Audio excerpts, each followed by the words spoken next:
మీరు చెన్నై నుంచి OG movie చూడడానికి వచ్చారు కదా, థ్రిల్ Yes, ఎట్లుంది? yes, yeah. ఆ థ్రిల్ చూసారు కదా, ఎట్లా అనిపించింది మీకు? How do you feel? The vibe was extraordinary, ma'am.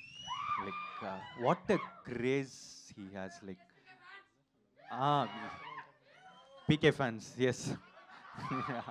So, what a craze he has. I just came to experience that, like, from like shooting, because Anil sir, the co-producer of this movie, used to tell me like you have to experience the vibe coming to Hyderabad and see it. So I just came for the sake of it, and it was extraordinary. Okay, Ravi గారు, చెప్పు. Actually ఇప్పుడు కొన్ని సినిమాలకి చెన్నైలో theatres ఇవ్వట్లేదు తెలుగు సినిమాలకి అనేది ఉంది. బట్ ఇక్కడ చూస్తే మనకి ఏ మూవీ అయినా కూడా థియేటర్స్ ఓపెన్గానే ఇస్తారు. ఆ స్టార్కున్న ఫ్యాన్ ఫాలోయింగ్ కావచ్చు, దేన్ని ఒకదాన్ని బేస్ చేసుకుని. దీనికి ఏం చెప్తారు? కొంతమంది అక్కడ మనకి మన మూవీస్కి థియేటర్స్ రావట్లేదు అనేది ఒక నెగిటివ్ టాక్ కూడా ఉంది. ఎందుకంటే దివాళీకి మనకి ఇక్కడ చాలా మూవీస్ వస్తున్నాయి. సో దాని గురించి అలా ఏం ఉండదండి. ఇప్పుడు Diwali is the biggest festival in Tamil Nadu. Okay, అక్కడ కంపారిటివ్గా మనకన్నా థియేటర్స్ నెంబర్ తక్కువ. థియేటర్స్ మనకి 1800 ఎంత ఉన్నాయి, అక్కడ ఉన్న 600 700 ఇఫ్ ఐఎమ్ రైట్, లేకపోతే మ్యాక్సిమం 800 ఉంది.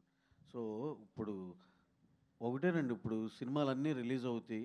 ఒకటేమో X number of theatres Y Z అలా క్యారీ చేస్తున్నాయి అన్ని సినిమాలు. ఫస్ట్ డే టాక్ని బట్టి అవి అడ్జస్ట్ అయిపోతూ ఉంటాయి. You give the best content, పెద్ద హిట్ కంటెంట్ ఇవ్వు, తీసుకెళ్ళు. అంతేగాని ఊరికినే థియేటర్లు రావట్లేదు అవన్నీ, that is not like that. అంటే ఇప్పుడు మనకు ఒక రూల్ ఉంది, పొంగల్ టైంలో ఓకే వీ హ్యావ్ సమ్ ఇది అట్లా. ఇప్పుడు ఇదంతా అందరికి ఓపెనే కదా, that is not like that. ఇప్పుడు ఎవరిని అలా ఆ విధంగా బ్లేమ్ చేయొద్దు. ఇప్పుడు నిజంగానే మన పొంగల్ టైంలో దానికి ఒక డిబేట్ ఉంది, అవన్నీ దట్ ఈస్ డిఫరెంట్ స్టోరీ. ఇప్పుడు అక్కడ Diwali is the biggest festival.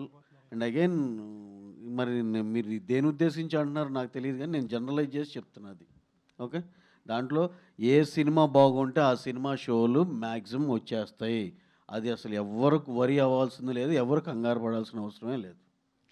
ఈ సినిమా గురించి కూడా చెప్పాలి కాబట్టి నేను చెప్తున్నా. ఇప్పుడు ఎక్స్ట్రాడినరీ సినిమా అండి, బ్రహ్మాండంగా ఉంది, బ్లాక్ బస్టర్ సినిమా. దాన్ని మించి ఇంకోటి రానివ్వండి, వీఆర్ వెల్కమింగ్. అలా రావాలని కోరుకుంటున్నాం. మా దాంట్లోంచి కూడా కొన్ని షోలు ఇస్తాం, దాంట్లో అయితే ఇబ్బంది ఏం లేదు. మేము ఎన్ని షోలు వేసుకున్నా సరే నిజంగా దాన్ని దాటి ఎక్స్ట్రాడినరీ కంటెంట్ ఏమైనా ఉంటే కనుక నేను సభాముఖంగానే చెప్తున్నా. అదే మన అందరు జర్నలిస్టుల ముందులే మా దాంట్లోంచి కూడా కొన్ని షోలు ఇస్తాం. That won't be A problem అండి అసలు.